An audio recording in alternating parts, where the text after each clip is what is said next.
And the Second Amendment is in this Constitution, and it is enshrined forever, a pre-constitutional view that every human being, every creature has the right to defend himself and his family. That was acknowledged before any governments were ever on this planet. I don't care if you were in a caveman tribe. It was acknowledged that if anyone assaulted you or your family or your tribe, you had the absolute right to protect yourself and others around you. Well, in the California Constitution, you don't have that right. You have an outright ban against the open carry of an operable and loaded weapon. Wow. You have an outright ban against the open carry of an unloaded weapon. And you have a state that says you must ask the government's permission to arm yourself in a concealed manner. In other words, hide your gun under your coat like a coward. And if they give you permission because you have a good enough reason to have that gun, well, who decides? Well, I'll tell you what, it isn't you, it's them. If they decide you have a good enough reason, then they may, and that's what the law says. They may give you a government permission slip where you could acquire a weapon and you could carry that weapon hidden.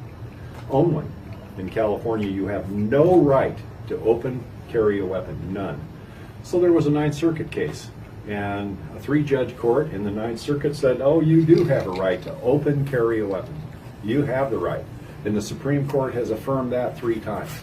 And in another case called Satano versus Massachusetts, the Supreme Court said the government may not prohibit an individual from self-defense with any implement he can use in order to thwart that attacker.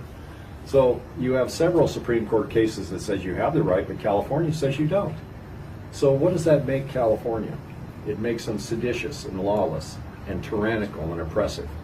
And the governor has furthered that.